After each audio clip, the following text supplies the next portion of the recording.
Hey crafty cuties, welcome back to Paper Terrace.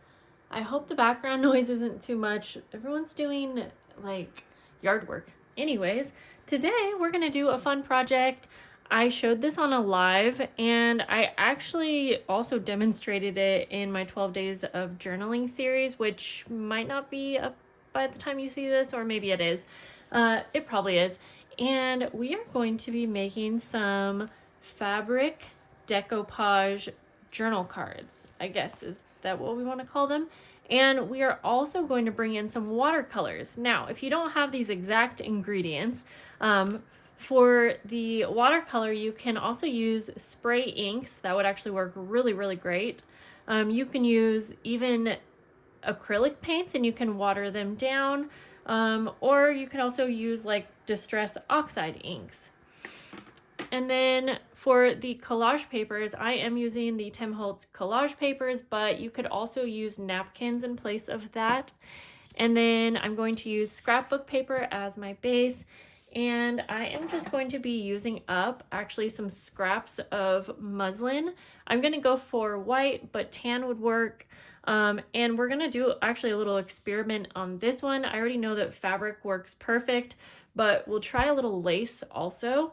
So I have been in this era of using up what I have in my craft room and my stash already. And so when I first came up with this project idea, I was using like a full piece of fabric, but I'm actually just going to use pieces and kind of piece them together. And like I said, I'm going to use some lace, because I don't think it really matters and we just want to use up what we have, right? So we're going to start with our scrapbook paper and we are going to glue down our fabric. And so I am using the PVA pH neutral glue. I'll put a link below, my Amazon affiliate link. I love this glue and it works really, really good for this project. Not when your glue bottle dries. So first of all, I'm just going to start by gluing down this first piece.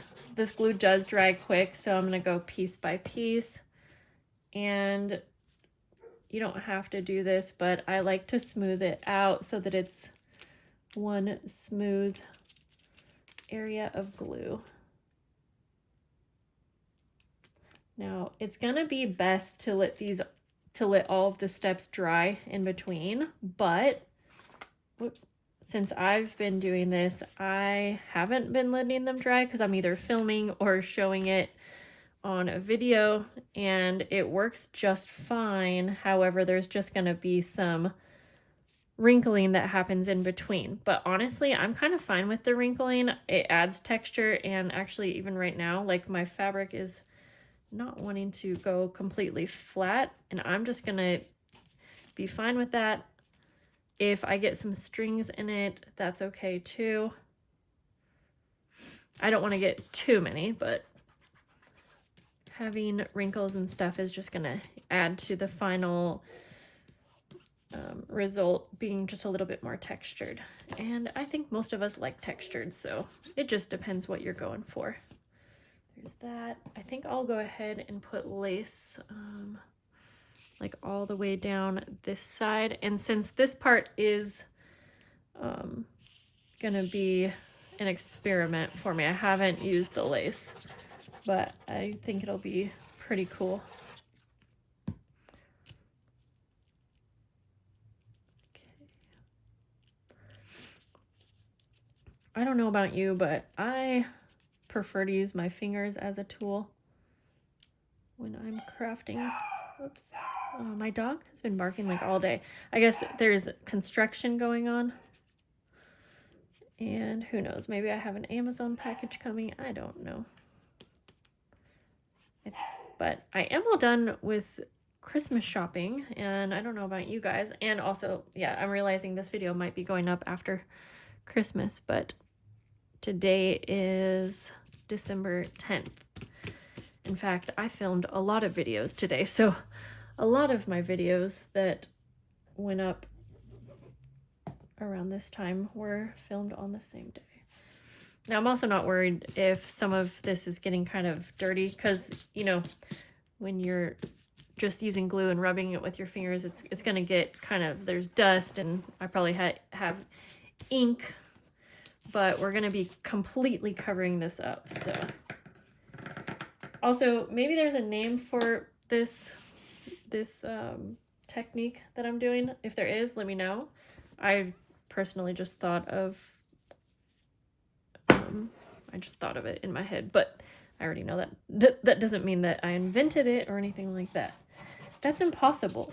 When I first started YouTube, I would come up with these ideas for like journals and things, and I'm telling you guys, I would always be like, oh, I am sure no one has ever done this before. And like, I would literally think that I invented it because like I thought of it in my sleep or in my dreams or something, and I had never seen anyone do it. And so I remember always thinking like, wow, I invented this idea. And so then I would always check YouTube first because I'd be like, I'm just going to make sure, see if anyone's done anything similar. And then like, it's always something that's done.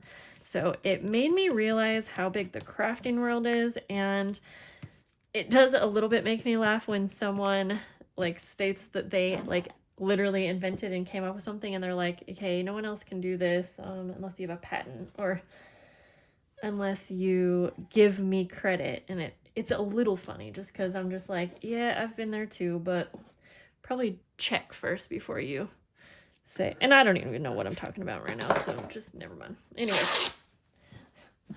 Okay. So our last little strip here.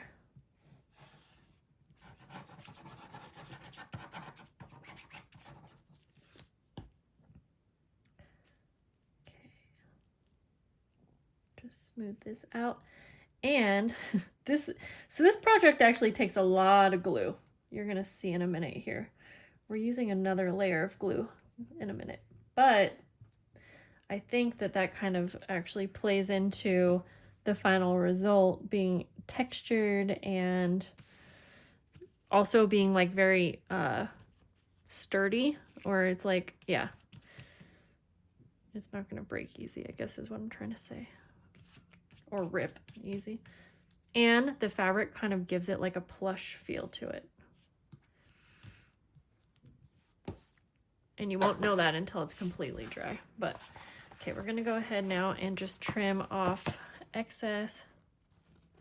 I'm not gonna do it perfect right now because we'll need to trim again after we have the collage paper layered on.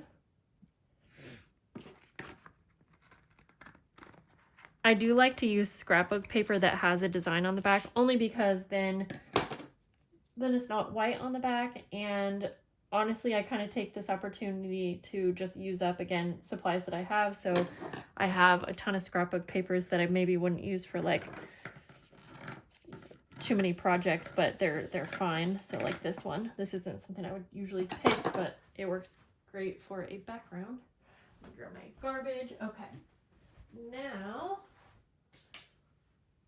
this is where if you have more patience than me or more time and you can like mass make this, then let this dry first. But if you're like me, we're just going to go right in, and I'm going to use my collage papers here.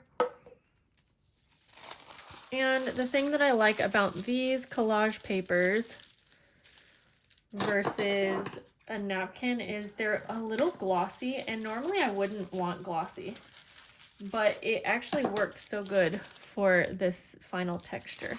Okay, I'm just mapping out how much I need here. Let's see.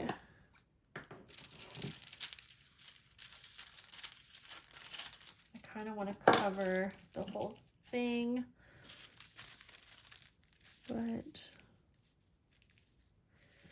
yeah, okay, well, we'll start with this. Okay, so now when I did this on my live stream, I mentioned that these collage papers, if you're trying to get it completely smooth, it can be a little tricky. These can rip. This doesn't rip easy, but it can. I would rather just pretend like I'm going for more of that textured look, and actually I like it anyways, So I crinkle mine, but you can do whatever you want. It also makes it kind of fun to have those little crinkles when we are going to use the watercolor.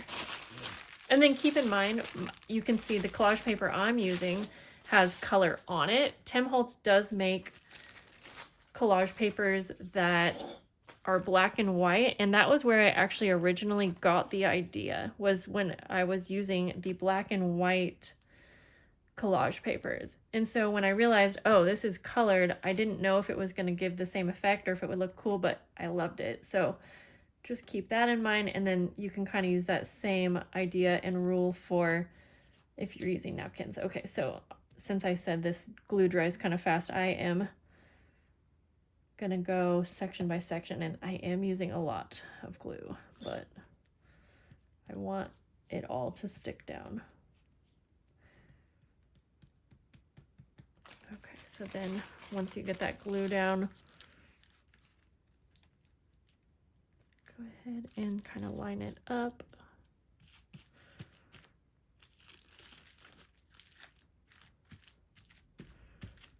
Press down. And then we'll just finish the other sections. I think I can do this big section all at once.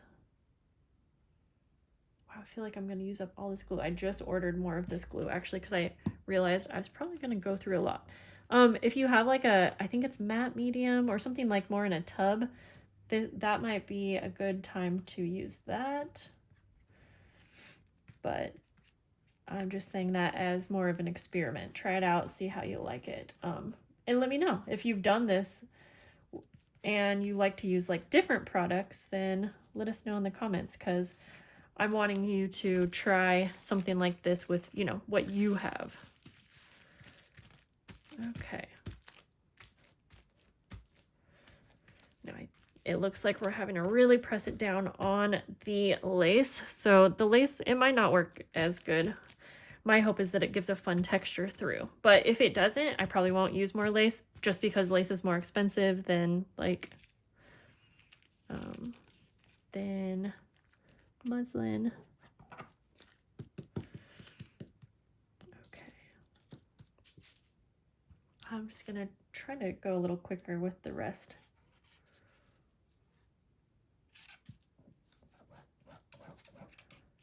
So just cover the rest with glue.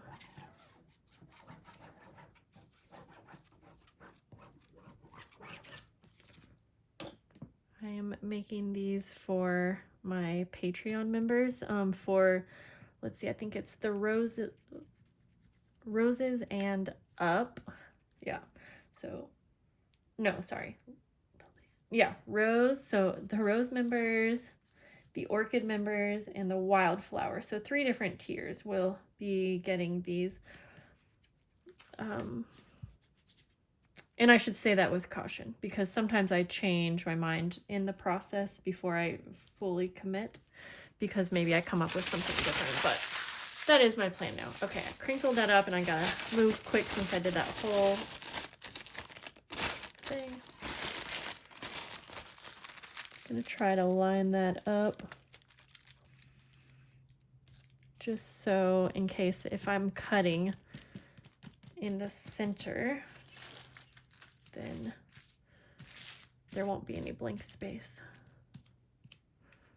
Whoops, that's okay. And see, if a little piece gets ripped, you just press it down. Now, I will say, if you have bubbles, bubbles are fine, but I personally go back through once it starts to dry and try to press those bubbles down, because otherwise it will have a little air pocket, and it might rip after the matter, or after the fact, I guess. It's fine if you can't get it perfect though. Okay. I think we're gonna stop there. I'm gonna quit trying to perfect it. And wow, this is like so wet right now with glue. But I'm gonna go ahead and I'm gonna trim it now so that I'll know where my edges are.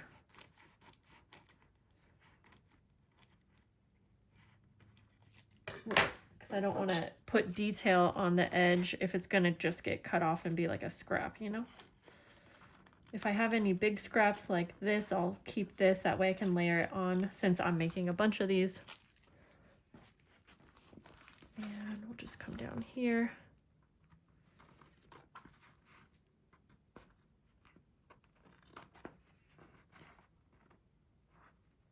Try to get the excess fabric off too. And then we'll just clean up this edge and then we'll start the painting.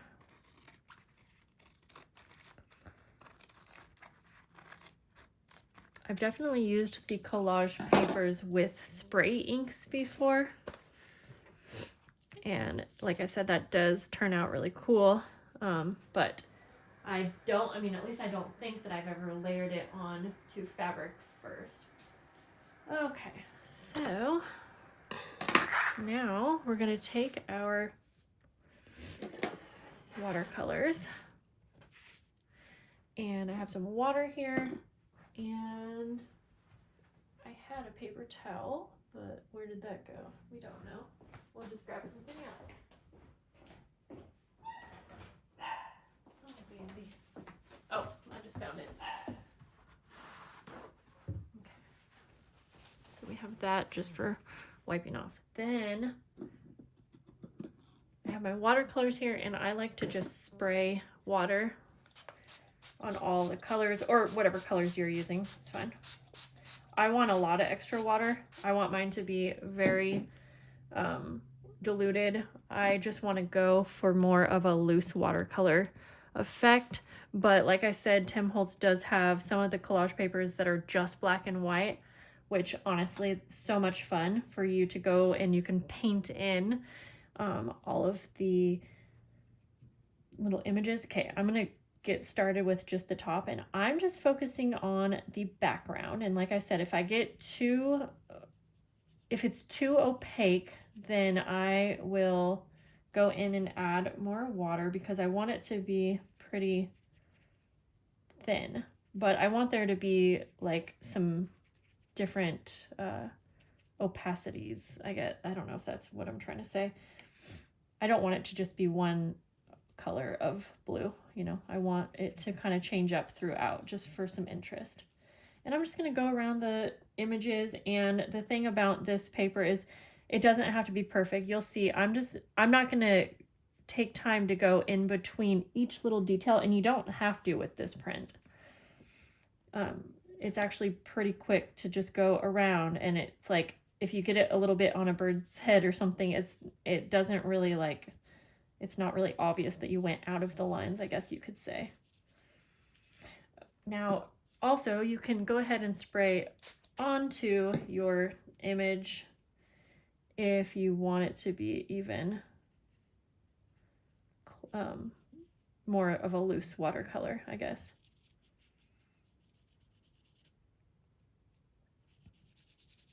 So you can see you can go pretty quick. I mean, I have a pretty big area that I need to paint, and so I like to kind of be able to go quick. And if you go over a spot that has a bubble still, you can just press it down, and even if it rips, just add some paint. That's what I would do, at least. Let's see, can you see down there?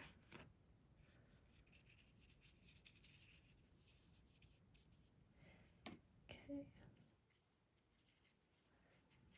Yeah, and like in that spot, I just got kind of, it's a little darker than I wanted. Let's say I go like this, and I'm like, oh, that's too opaque. Then I'll just add water like that. You can let it drip if you want, like that.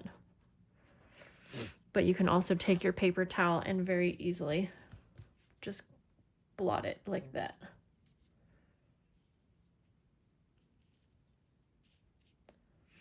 And I'm really going for like not a perfect look, because I think that's what that is kind of what makes it obvious that this is like a handmade thing, you know?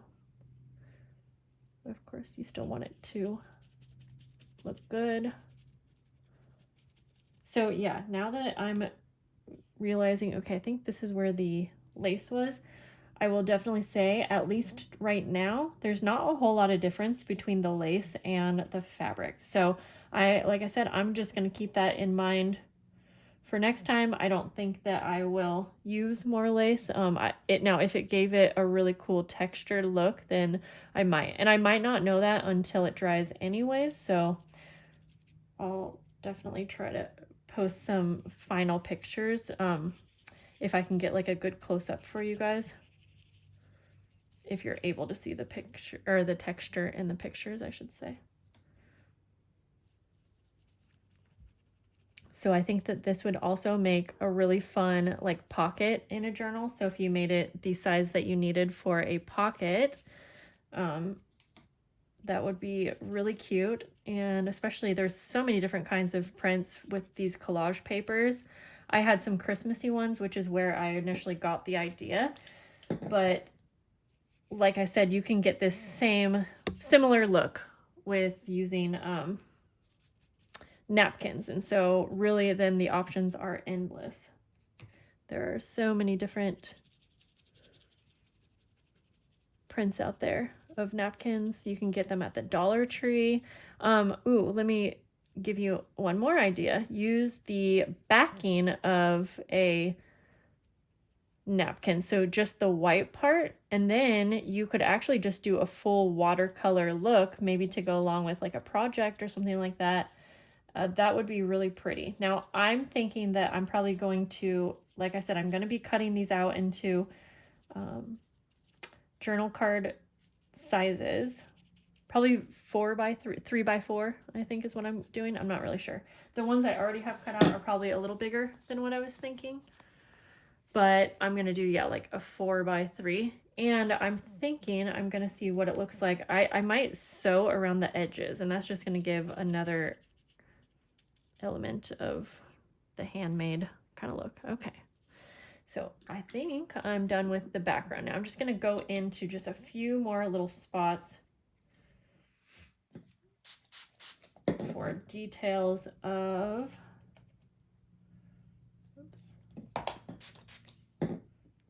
there is like some little labels, or like it's not labels, but it's supposed to be kind of like a ribbon, I guess. And that was a little too dark because it really did kind of cover up the words. So you see, I just tap it like that. And I don't know if I want, I kind of just like how it is, to be honest. I think it has enough color. I'm just gonna go like that. That was a little too much.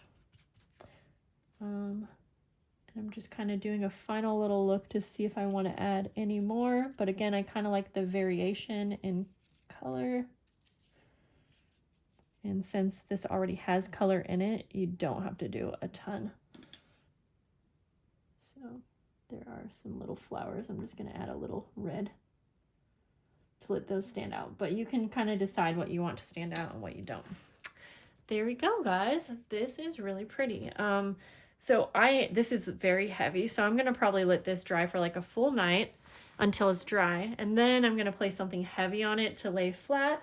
And then I'll cut it out into journal cards, and I'll decide then if I want to sew around the edges. But I just thought of something. If you have some gold gilding polish, oh my goodness, I might have to get some, because that would be gorgeous around the edges. So I guess I forgot to mention too that with these ones, I went in with a darker color. Oops, that's the wrong one.